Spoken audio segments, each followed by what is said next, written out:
মানে আপনার ক্ষমতা আছে, আপনার পাওয়ার আছে, ইউ ক্যান ডু এনিথিং। আপনাকে কেউ ধরার নাই। আপনি দেশের টাকা বিদেশে পাচার করবেন, আপনি দেশের টাকা নিয়ে কানাডায় বাড়ি বানাবেন, আপনি এক সেতু বানানোর সময় 30টা সেতুর টাকা খরচ করবেন। রাস্তায় যেখানে দেওয়ার কথা রড, ওই জায়গায় দিবেন বাঁশ। যেই জায়গায় দেওয়ার কথা আপনার জন্য খোয়া, ওই জায়গায় দিবেন আপনি বালু। আপনার যা মন চাই আপনি তাই করতে পারবেন। আপনি আপনার বাপের দেশ বানাবেন। এইটা হচ্ছে 3 নম্বর কারণ। বেশি করে ঠিক বলেন না, আমি ওই সময়ের কথা বলতেছি। হ্যাঁ, জায়গা মতো মিলানো হবে, ভালো করে আগে খেয়াল রাখেন। জোর যা মুলুকতার, এটা 3 নম্বর কারণ। মুখস্থ করতে হবে। পৃথিবীর সকল সিরাহবিদ, সকল মুহাদ্দিসিনে কেরাম প্রামাণ্যতার ভিত্তিতে বর্ণনা করেছেন জাহিলি যুগ বলা হতো 5টা কারণে। কয়টা? 5টা। মিলান। 1 নম্বরে ওই যুগকে জাহিলি যুগ বলা হতো। 1 নম্বর কারণ ছিল সেই যুগে মানুষজন কোন নারীকে সম্মান দিত না। নারী ছিল একটা ভোগ্য পণ্যের মতো। তার না ছিল সামাজিক অধিকার, না ছিল তার সম্পত্তিতে অধিকার, না ছিল তার কোনো অধিকার। এমনকি আল্লাহ কোরআনে বলেছেন কাফের মুশরিকদেরকে যখন জাহান্নামে নিক্ষেপ করা হবে তখনও জিজ্ঞাসা করা হবে ওয়াইদাল মাউউদাতু সুইলাত বিআইযিম মিন কুতিলাত, কোন কারণে ছোট ছোট শিশুদেরকে, কন্যাদেরকে হত্যা করেছিলে।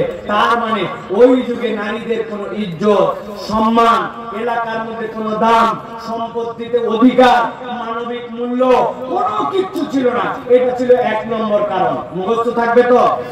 আমি কিন্তু সময় মতো জিজ্ঞাসা করবো আবার, বিশেষ করে যেগুলো যুবক তরুণ আছে, মুরব্বীদেরকে ধরবো না, কারণ ওনাদের মেমোরি শেষ।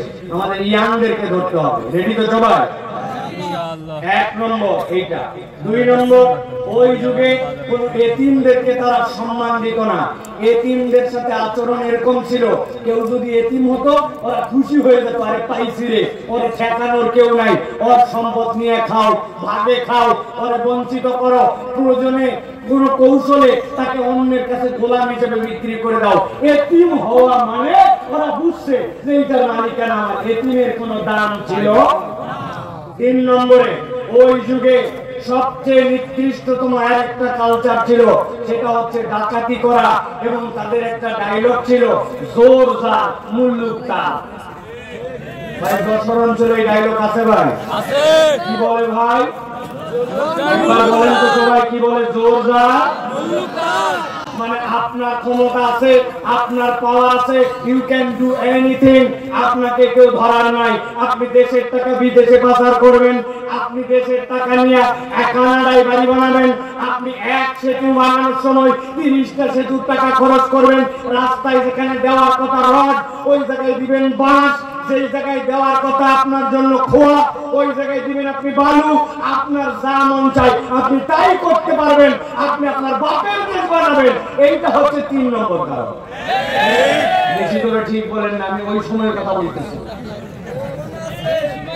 হ্যাঁ, জায়গা মতো মিলানো হবে, ভালো করে আগে খেয়াল রাখেন।